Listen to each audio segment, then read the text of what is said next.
Ito guys yung tips na para malaman kung sira na yung motor ng washing machine natin. Ilagay natin yung tester sa ohms. Ilagay natin dito yung isang probe.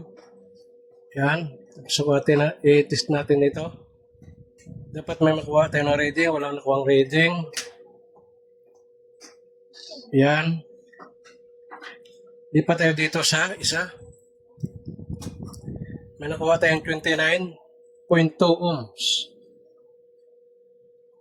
Lagay natin dito sa yelo-yelo. Wala. Dapat lahat ay mayroon. Ibig sabihin, sira na yung motor ng washing machine nyo. At saka ito naman talaga, sa personal appearance pa lang ay kaluwangay na. Kaya naman malalaman na sira na rin din. Dapat may makuha tayo na reading dito na 59 ohms at saka 29 parehas. Paglipat mo sa ganito, lipat mo dito sa isa, dapat meron sa reading din na 29. Tapos pag ni-reading mo ito, yung dilaw sa dilaw, dapat may 59 ohms na ma-reading.